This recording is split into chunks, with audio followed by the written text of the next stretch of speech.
அனைவருக்கும் வணக்கம். குறிப்பாக சென்னை மக்களுக்கு ஒரு அரிய இனிய செய்தி ஒன்று சொல்கிறேன். முழுமையாக அந்த வீடியோ பாருங்கள்.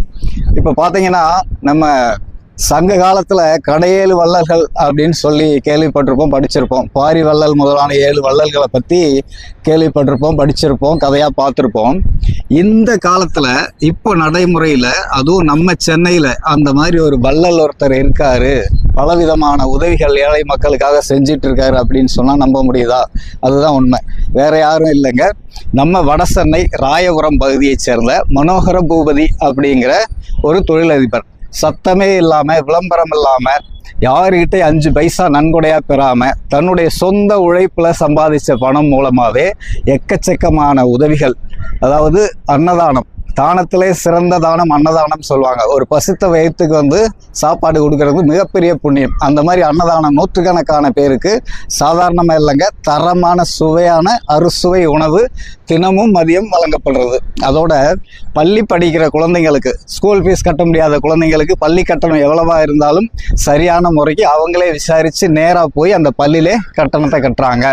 அது இல்லாமல் எத்தனையோ ஏழை பெண்கள், திருமணமாகாத ஏழை பெண்களுக்கு திருமண உதவி செஞ்சு திருமணமே பண்ணி வச்சிருக்கிறாங்க. அது தவிர வயசானவங்களுக்கு மருத்துவ வசதி கிடைக்க முடியாமல் அவதிப்படுறவங்களுக்கு அந்த மெடிக்கல் செலவை இவங்களே ஏற்றுக்கிட்டு அவங்களுக்கு தேவையான மருந்து மாத்திரைகள் அதுக்கான செலவுகளை பண்ணிக்கிட்டு வர்றாங்க. அது மட்டும் இல்லாமல் தனிமையில் வாழ்கிற முதியோர்கள் இருக்காங்க இல்லையா, ஆணோ பெண்ணோ வயதானவர்கள் தனியாக இருக்கிறவங்கள ஐடென்டிஃபை பண்ணி அவங்களுக்கு அந்த வீட்டு வாடகையில் ஒரு பங்கு செலுத்துறதும் மாத உதவித்தொகை மாதிரியும் கொடுத்துக்கிட்டு வர்றாங்க. இப்படி இன்னும் சொல்லிக்கிட்டே போகலாம். இப்படி எக்கச்சக்கமான உதவிகளை அந்த மனோகர பூபதி அப்படிங்கிற தொழிலதிபர் செஞ்சுக்கிட்டு வந்தாருங்க. இந்த வருஷம் ஜனவரியில் அவர் காலமாயிட்டார்.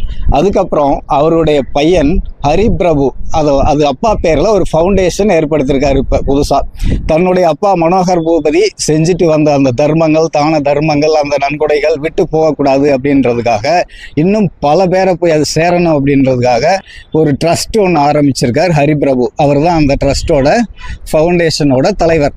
அவரும் என்ன பண்ணுறாருன்னு பார்த்தீங்கன்னா, ட்ரஸ்ட்டு தான் ஆரம்பிச்சிருக்காரு. ஆனாலும் அந்த ட்ரஸ்ட்டுக்கு நன்கொடையோ வெளியிலேருந்து வரக்கூடிய எந்த விதமான உதவித்தொகையோ அவங்க வாங்குறதில்ல, இல்லை வெளிநாட்டு பொருளாதாரமோ எதுவுமே வர்றது கிடையாது.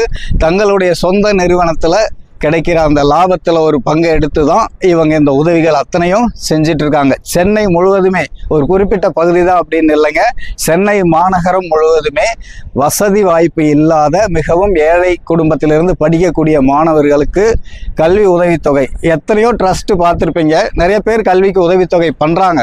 ஒரு 5000 10,000 அவங்களால முடிஞ்சது ஒரு பங்களிப்பாக தான் இருக்கு.